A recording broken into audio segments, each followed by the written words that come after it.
লাগে না, তাই তার উপর হামলা জায়েজ। অমুককে নিয়ে আমার অমুক সমালোচনা আছে, মাজারকে নিয়ে আমার এই আছে সেই আছে, তাই তার উপর হামলা জায়েজ। ঠিক একই কায়দায় আগের জমানায় যেমন কিছুর থেকে কিছু হলেই তাকে মুক্তিযুদ্ধের বিরোধী শক্তি বানিয়ে দেওয়া হতো, আমরা দেখছি একটা গোষ্ঠী এই মাজারগুলোকে তাদের পছন্দসই বয়ান তারা ধারণ করে না দেখে, তারা অন্য একটা ব্যাখ্যা আছে দেখে তাদেরকে কথায় কথায় ইসলাম বিরোধী বেদাত অনেক কিছু বলে বসছে।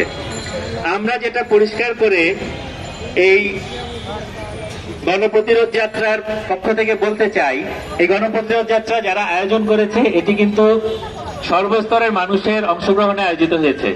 এখানে দেখেন যে আয়োজক হিসেবে কোনো সংগঠন নাই, তার একটাই কারণ, নানান মত এবং পথের মানুষ যারাই কিনা মনে করেন যে এই যে মাজারে হামলাটা হচ্ছে, এই মাজারে হামলাটা অনতিবিলম্বে বন্ধ করতে হবে, এবং মাজারে হামলার যারা বিরোধী, যে কারণে হোক, যার যার মত পথ বুঝ অনুযায়ী যারা বিরোধী, তারা সবাই আসলে এখানে একত্রিত হওয়ার চেষ্টা করেছেন।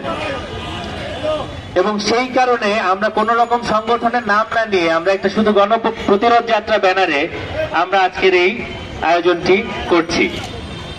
আমি আমার পরিচয়টা দেই। আমি আজকের এই গণপ্রতিরোধ যাত্রা সঞ্চালনা করছি, আমার নাম মাহতাবউদ্দিন আহমেদ।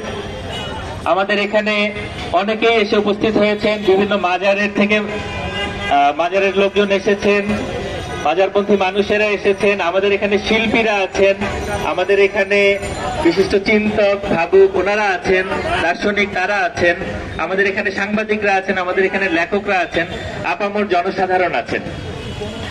তো আমরা আজকে এই গণপ্রতিরোধ যাত্রায় শুরু করার আগে আমরা আসলে এখানে যারা উপস্থিত হয়েছেন তাদের কয়েকজনের কাছ থেকে আমরা আসলে তাদের কিছু কথাবার্তা আমরা শুনবো, কিন্তু তার আগে